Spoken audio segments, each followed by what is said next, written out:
रायगडचा आवाज या यूट्यूब वृत्तवाहिनीत मी अविनाश घोलप आपल्या सर्वांचं मनपूर्वक स्वागत करतो। आता घेऊ या आठवड्यातील महत्त्वाच्या 10 घडामोडींचा आढावा।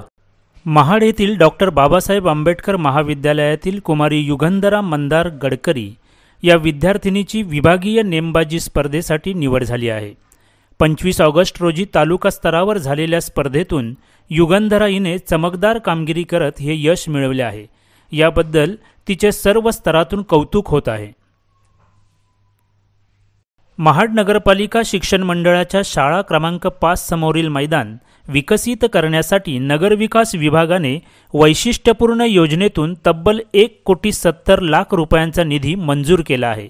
या निधीतील 90% रक्कम राज्य सरकार देणार असून उर्वरित 10% निधी नगरपालिकेकडून देण्यात येणार आहे। सुधागड तालुक्यातील नव्याने नगरपंचायतीत रूपांतरित झालेल्या पाली नगरपंचायतीला एका वर्षात तब्बल 4 नगराध्यक्ष लाभले। जनतेचे प्रश्न धुळखात ठेवून फक्त खुर्चीच्या कुरघोड्यात व्यस्त असलेल्या राजकारणाला आता पालिकर कंटाळले असून नागरिकांमधून तीव्र नाराजी व्यक्त होत आहे। प्रथम नगराध्यक्षा गीता पालरेचा यांनी राजीनामा दिल्यानंतर प्रणाली शेळके यांची निवड झाली, परंतु पक्षांतर्गत कारवाईमुळे त्यांना राजीनामा द्यावा लागला। त्यामुळे प्रभारी नगराध्यक्ष म्हणून आरिफ मणियार यांची नियुक्ती झाली आणि आता 10 सप्टेंबर रोजी विशेष सभेत 4था नगराध्यक्ष निवडला जाणार आहे। या खुर्चीच्या खेळात पालीसारख्या महत्त्वाच्या शहराचा विकास खुंटल्याचे पाहावयास मिळत आहे। दिनांक 3 सप्टेंबर रोजी पार पडलेल्या मंत्रिमंडळ बैठकीत सामाजिक न्याय, ऊर्जा, कामगार विभाग, आदिवासी विकास, नगर विकास यासारख्या विभागासाठी जवळपास 15 महत्त्वाचे निर्णय घेण्यात आले। या निर्णयामुळे अनेक विकासात्मक प्रकल्पांना गती मिळू शकते। गेल्या काही दिवसांपासून मुरुड शहरातील नागरिकांना गढूळ पाणी प्यावे लागत आहे। त्यामुळे नागरिकांमध्ये तीव्र नाराजी व्यक्त होत आहे। नागरिकांना पाणी विकत घेऊन प्यावे लागत असल्याने नगर परिषदेचे अधीक्षक व पाणीपुरवठा अभियंता यांची एका शिष्टमंडळाने भेट घेऊन आपली कैफियत मांडली व शुद्ध स्वच्छ पाणी देण्याची मागणी केली।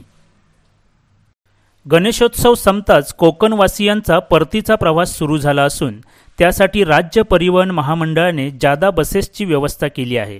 महाड आगारातून फक्त महाड पनवेल या मार्गावर 92 ते 93 बस सोडण्यात आल्या आहेत। मात्र या अतिरिक्त फेऱ्यांसाठी ग्रामीण भागातील नियमित बस सेवा बंद केल्याने महाड, पोलादपूर, माणगाव तालुक्यातील खेडोपाड्यातील प्रवाशांचे हाल झाल्याचे पाहावयास मिळत आहेत। श्रीवर्धन समुद्र किनाऱ्यावर येणाऱ्या पर्यटकांना फिरण्यासाठी अनेक स्थानिकांनी घोडा सफारीचा व्यवसाय सुरू केला आहे।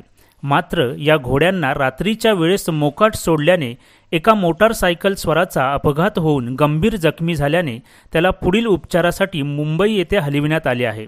या पार्श्वभूमीवर संबंधित घोडे मालकावर गुन्हा दाखल होणार का आणि पुढील अंमलबजावणी करून मोकाट घोड्यांना पायबंद घालणार का असा प्रश्न नागरिकांकडून उपस्थित केला जात आहे। मुंबई गोवा हायवे लगत असलेल्या इंदापूर बाजारपेठेत शनिवारी रात्री 10 वाजण्याच्या सुमारास शॉर्ट सर्किटमुळे भीषण आग लागली। या आगीत 3 दुकाने जळून खाक झाली आहेत। यामध्ये दुकानदारांचे लाखो रुपयांचे नुकसान झाले आहे।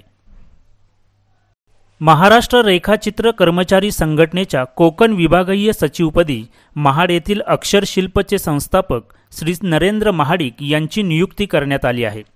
रायगड, रत्नागिरी व सिंधुदुर्ग या 3 जिल्ह्याची जबाबदारी त्यांच्यावर सोपविण्यात आली आहे। दरम्यान 2 नोव्हेंबरला महाड येथे होणाऱ्या सुवर्ण महोत्सव सोहळ्याच्या समन्वयक पदाची जबाबदारी नरेंद्र महाडिक यांच्यावरच सोपविण्यात आल्याची माहिती संघटनेचे अध्यक्ष जफी अहमद जाकरी यांनी दिली आहे। रविवार दिनांक 7 सप्टेंबर रोजी राज्याचे रोजगार हमी फलोत्पादन मंत्री माननीय नामदार भरतशेठ गोगावले व भाजपाचे विधान परिषद गटनेते श्री प्रवीण दरेकर यांच्या हस्ते मध्य कोकण क्षत्रिय मराठा कोऑपरेटिव्ह क्रेडिट सोसायटीचा महाड शाखेचे उद्घाटन करण्यात आले।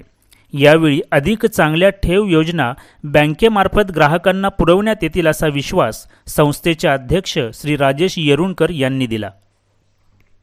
अशाच अचूक बातम्यांचा वेध घेण्यासाठी रायगडचा आवाज या चॅनलला लाईक करा, शेअर करा आणि सबस्क्राईब करा।